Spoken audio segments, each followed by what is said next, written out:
इस बात पे कोई शक नहीं है कि जैसे जैसे साइंस तरक्की कर रही है वैसे वैसे हमें नई चीजें जानने को मिलती हैं। लेकिन ये भी एक हकीकत है कि अभी तक बहुत कुछ ऐसा है जिसको देखकर साइंस भी बिल्कुल दंग रह जाती है। फिर मामला चाहे इजिप्ट में बनी 2500 साल पुरानी हेलीकॉप्टर और एरोप्लेन की हाइरोग्लिफिक्स का हो, या रशिया में बने अपने आप बड़े होने वाले क्रिएटर का, या फिर नासा को स्पेस से रिसीव होने वाले मिस्टीरियस सिग्नल का हो। हमारे आसपास कई चीजें ऐसी भी हैं जिनके सामने साइंस को भी झुकना ही पड़ता है। हमारे चैनल पर आपका फिर से स्वागत है। आज आप 5 ऐसी मिस्ट्रीज के बारे में जानेंगे जिनकी असल हकीकत आज तक किसी को भी मालूम नहीं पड़ सकी है। तो आइए शुरू करते हैं। नंबर 5, आउटर स्पेस बेशुमार मिस्ट्रीज और लाजवाब सवाल से भरा हुआ है जिसको जानना और समझना साइंस के लिए अभी तक एक इम्पॉसिबल टास्क है। पिछली कई सदियों से साइंस हमारी यूनिवर्स की सबसे बड़ी ताकत को समझने की कोशिश कर रही है, लेकिन वो अभी तक नाकाम है। वो ताकत है ग्रेविटी। जिस तरह अर्थ की ग्रेविटी तमाम ऑब्जेक्ट्स को अपनी तरफ अट्रैक्ट करती है, उसी तरह सूरज की ग्रेविटी अर्थ समेत सोलर सिस्टम के दूसरे प्लैनेट्स को भी अपनी तरफ अट्रैक्ट करती है। लेकिन सूरज को किसकी ग्रेविटी अपनी जगह रहने पे मजबूर कर रही है? सूरज तो बहुत छोटी बात है। करोड़ों अरबों गैलेक्सीज और इन गैलेक्सीज के स्ट्रक्चर को कौन सी ग्रेविटी ने बना रखा है? कोई तो ऐसी चीज जरूर है जिसका मास इतना ज्यादा है कि वो तमाम गैलेक्सीज को अपनी अपनी जगह पर मेंटेन किए हुए है। साइंस ने ये ना दिखने वाली ग्रेविटी को डार्क मैटर का नाम दिया है, और ये मैटर हमारी यूनिवर्स के 85% मास को कवर करता है। पर हैरानी की बात यह है कि पिछली कई सदियों से इस पर स्टडी करने के बावजूद हम इतने ज्यादा फैले हुए इस मैटर के बारे में ना कुछ जानते हैं और ना ही इसको हबल टेलीस्कोप या फिर जेम्स वेब जैसे पावरफुल टेलीस्कोप से देख सकते हैं। साइंस सिर्फ इतना जानता है कि डार्क मैटर मास का एक थ्योरेटिकल वर्जन है जिसको ना हम देख सकते हैं ना ही हम महसूस कर सकते हैं, लेकिन इसकी ग्रेविटी की वजह से इस यूनिवर्स का पूरा सिस्टम चल रहा है।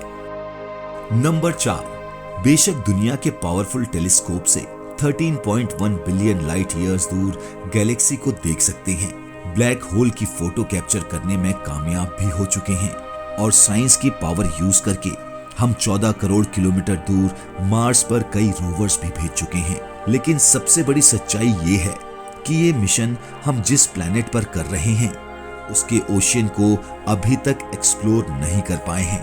करीब 80% से भी ज्यादा ओशियन के हिस्से ऐसे हैं कि जहां की दुनिया हमारी दुनिया से बिल्कुल कटी हुई है।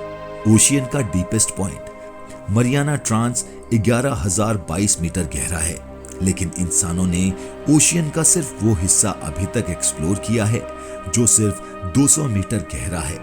इस पॉइंट को ट्विलाइट जोन कहा जाता है, जहां सूरज की रोशनी ना के बराबर है। लाइट के अलावा यहाँ पर प्रेशर 320 पॉन्ड्स पर स्क्वायर इंच होता है। ये इतना ज्यादा है कि जैसे किसी ने एक आदमी के शरीर के सिर्फ 1 इंच के हिस्से पर ट्रैक्टर का टायर रख दिया हो। यही वजह है कि इंसान का चांद पर जाना तो आसान है, लेकिन ओशियन के ट्विलाइट जोन के नीचे जाना बहुत ही मुश्किल है।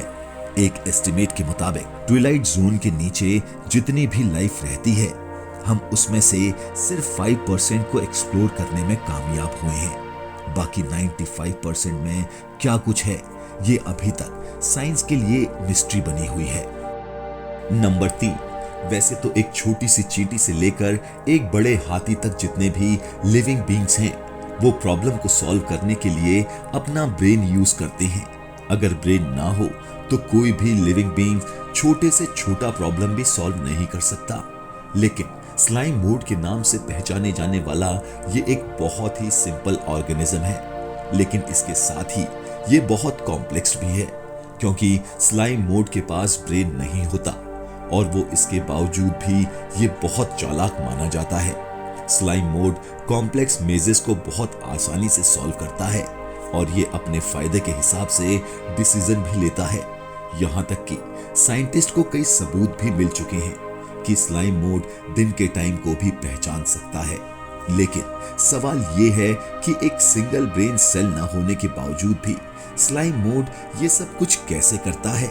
ये सवाल साइंटिस्ट को आज तक परेशान किए हुए है। नंबर 2, अटलांटिक ओशियन को हवाई जहाज के जरिए अकेले पार करने वाली ये है एमिलिया एयरहार्ट। अपने बचपन से ही इनको एडवेंचर और फ्लाइंग करने का बहुत शौक था। 1928 में एमिलिया ने अटलांटिक ओशियन को अकेले पार करके दुनिया को हैरान कर दिया। इस दिन से पहले ये काम किसी भी महिला ने नहीं किया था।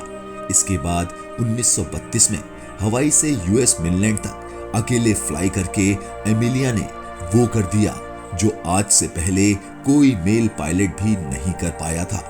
अपने शौक को पूरा करने के लिए और वर्ल्ड रिकॉर्ड बनाने के लिए एमिलिया ने पूरी दुनिया का गोल चक्कर काटने का प्लान बनाया। 2 जुलाई 1937 को पहला वर्ल्ड रिकॉर्ड बनाने के दौरान एमिलिया और उसके साथ मौजूद नेविगेटर फ्रेड नूनन ने रिफ्यूलिंग के लिए पपुआ न्यू गिनिया के शहर में लैंड किया। लेकिन रिफ्यूलिंग के बाद जब दोबारा उन्होंने सफर शुरू किया तो सेंट्रल पैसिफिक ओशियन में होलैंड आइलैंड के करीब आकर इनका कांटेक्ट कंट्रोल टावर से डिस्कनेक्ट हो गया और इसके बाद आज तक उनका पता ना चल सका। कई सर्च पार्टीज ने पॉसिबल क्रैश लोकेशन पर कई महीने तक सर्च किया, लेकिन ना एमिलिया मिली और ना ही फ्रेड और ना ही प्लेन का कोई छोटा सा टुकड़ा मिला।